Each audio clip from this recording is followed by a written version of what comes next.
The crisp autumn air carried an electric tension across the university courtyard. The sky, a soft shade of blue with wisps of white clouds, felt oddly peaceful compared to the storm brewing on the ground below. Hundreds of students had gathered, their voices merging into a symphony of chants and slogans. Signs with bold, defiant lettering waved like battle flags in the sea of protesters. Some messages were biting, others more desperate pleas for acknowledgement. But their anger, their frustration, was unified in one undeniable truth: they did not want Barron Trump on their campus. Yet there he stood, tall, composed, and unreadable. Barron adjusted the cuff of his dark blue suit, his white shirt crisp beneath. His presence alone seemed to stoke the fire of the demonstration, a symbol of everything they opposed, or at least what they thought he stood for. At the forefront of the crowd, a young woman with bright blonde hair streaked with blue and pink raised a megaphone. Her punk-style leather jacket was covered in protest pins, and her eyes burned with conviction. Her voice sliced through the chaotic noise like a blade. "Why are you even here?" she shouted. "You think you can just walk onto this campus and pretend like your family hasn't torn this country apart? You have no place here." A roar of approval followed her words. Students pumped their fists, banners rippled in the air, and cameras from various media outlets recorded every second. It was the moment they had been waiting for: a confrontation, a viral moment in the making. Many expected Barron to ignore them, to turn and leave, or perhaps respond with some carefully rehearsed statement. Instead, he did something no one anticipated. He stepped forward. His security detail instinctively moved, anticipating a potential escalation.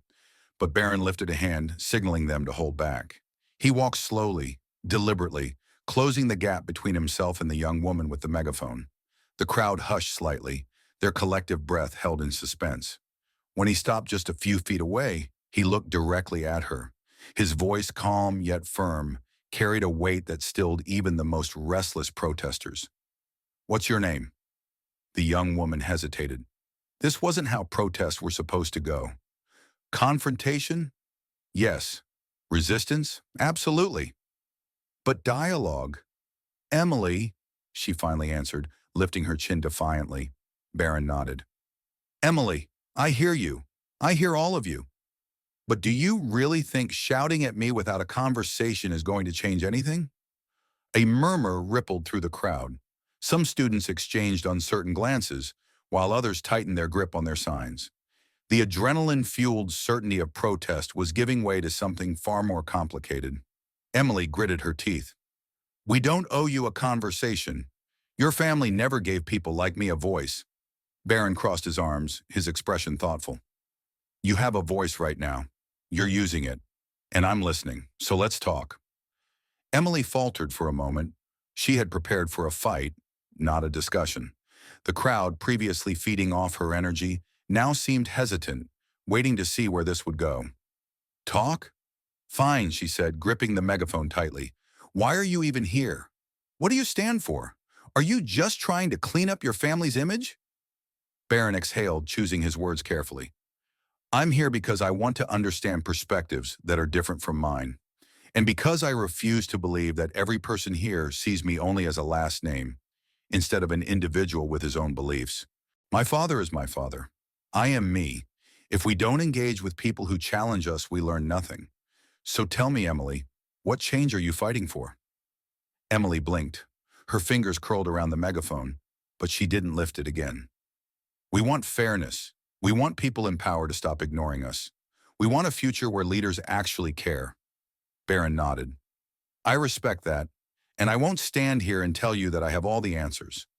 But if people like you and me can have this conversation instead of screaming over each other, then maybe there's hope for something better." The crowd was silent now. The energy had shifted. This wasn't just another political figure dismissing their concerns. It was a real conversation. Emily shifted uncomfortably. "You're saying all the right things, but words don't mean anything unless they lead to action." Barron nodded. "I agree. So what actions do you want to see?" Emily hesitated. "We want real discussions. We want people in power to stop treating us like we don't matter. We want affordable education, fair wages, policies that don't just benefit the elite." Barron considered this. I don't control policy, but I do have influence, and I can choose to use it to amplify voices instead of drown them out.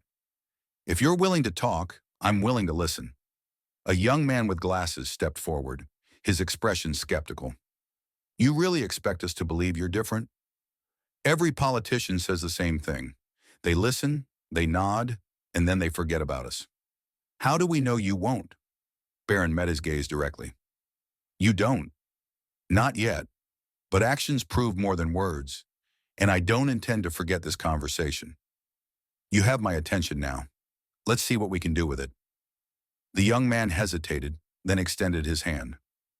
All right, let's see. Barron shook it, and more murmurs ran through the crowd. The protest had started with anger and resistance, but it had transformed into something else, something that wasn't as easy to dismiss as just another demonstration.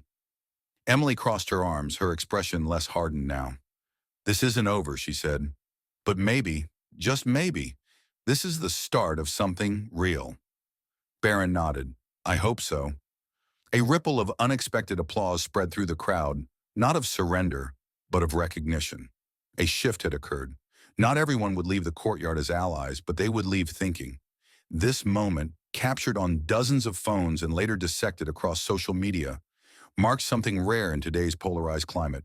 In an era where divisions seem insurmountable, where opinions are often shaped by headlines and sound bites rather than dialogue, this encounter stood out. A protester and a figure of controversy standing eye to eye, not as adversaries locked in an endless battle of rhetoric, but as individuals willing to hear each other out. This was not just another political spectacle, it was a lesson in the transformative power of communication. Barron Trump's response that day didn't make everyone love him, nor did it erase deeply held opinions. Many people still viewed him through the lens of his family name, carrying their own biases and expectations. However, what he did accomplish was arguably more significant than changing minds in an instant. He created a space for conversation. Instead of reacting with anger or defensiveness, he chose understanding and dialogue. And in doing so, he challenged the very nature of how opposing sides interact.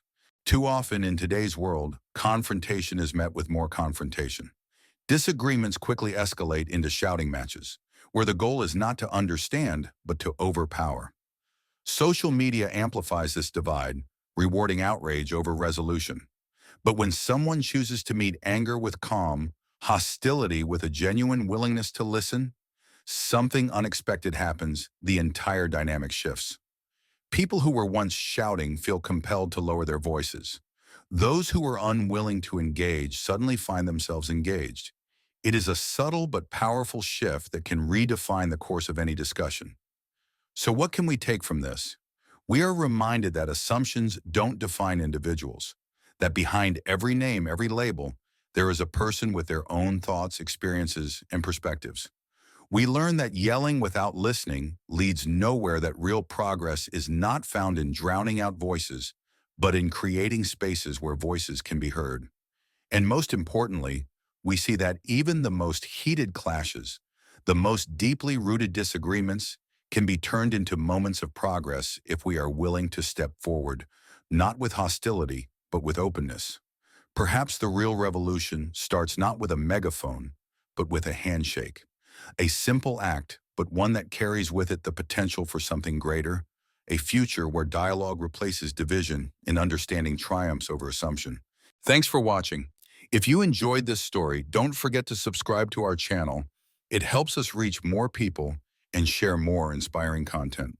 Your comments are incredibly valuable, and who knows, your words might just inspire someone else today. Let's keep spreading kindness together.